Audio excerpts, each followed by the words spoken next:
एक वेळ निवडणुका जाहीर करून उमेदवारांना प्रचार करायला लावणे आणि त्यानंतर अचानक त्या निवडणुका पुढे ढकलणे किंवा अर्धवट घेणे हे संपूर्णतः चुकीचे आहे. निवडणूक आयोगाने हा जो निर्णय घेतला हा अविचारीपणाचा आहे आणि उमेदवारांवर अन्याय करणारा आहे. आज अंबरनाथमधल्या निवडणुका पूर्णपणे 18 दिवस पुढे ढकलल्या. तेव्हा आता त्यांनी जो यापूर्वी प्रचार केला, खर्च केला, डोर टू डोर फिरले, त्याचा इम्पॅक्ट जो आहे तो 18 दिवसानंतर उरणार नाही, दिसणार नाही. आणि त्याहीपेक्षा भयंकर बदलापूरमध्ये जे काही प्रभागामधून अला निवडणूक लढण्याची आत्ता अनुमती आहे आणि ब हा आक्षेप असल्यामुळे मागे ठेवण्यात आलेला आहे. तर आधीच आपल्या लोकशाहीवरचा जो मतदाराचा विश्वास आहे तो उडालेला आहे.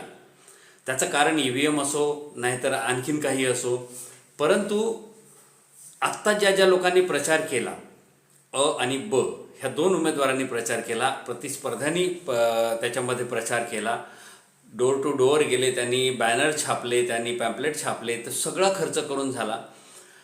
तर आत्ता शहर अध्यक्ष म्हणजे नगराध्यक्ष आणि एक उमेदवार अ किंवा ब मधला ह्यांची निवडणूक आता होईल आणि त्यापैकी एक अ किंवा ब मधला उमेदवाराची निवडणूक ही 20 डिसेंबरला होईल.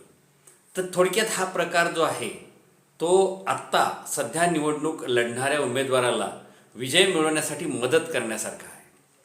कारण उदास झालेला जो मतदार आहे तो भलाही आता 2 तारखेला उद्या येईल, परंतु तो परत 20 डिसेंबरला येईलच याची काही शाश्वती नाही. त्याला एकदाच मतदान करणं जीवावर आलेलं असतं तर तो दुसऱ्यांदा कसं मतदान करेल. त्यामुळे ही प्रक्रिया ही पहिल्या उमेदवाराला मदत करण्यासारखी व दुसऱ्या उमेदवारावर अन्याय करण्यासारखी आहे. भारतात काही पहिली निवडणूक होत नाही आहे. ह्या अशा अनेक निवडणुका पार पडलेल्या आहेत. लोक आक्षेप घेतात, त्याचं सोल्युशन काढण्यासाठी वेळ ठेवून व्यवस्थित नियोजन करायला हवं होतं. तसं न करता काहीतरी घाईघाईमध्ये सुप्रीम कोर्टाने आदेश दिला म्हणून काहीतरी घाईघाईमध्ये निर्णय घेऊन तारखा देऊन लगेच डिक्लेअर केलं आणि त्यानंतर आता जेव्हा अडचणी निर्माण होत आहे तेव्हा स्वतः बचावाची भूमिका घेऊन उमेदवारांना अडचणीत आणलं जात आहे. हे लोकशाहीला अभिप्रेत नाही आहे. अशा प्रकारची जर निवडणूक झाली तर ती पारदर्शक म्हणता येणार नाही किंवा निष्पक्ष म्हणता येणार नाही. त्यामुळे ह्या निवडणुका टोटली रद्द करण्यात याव्या.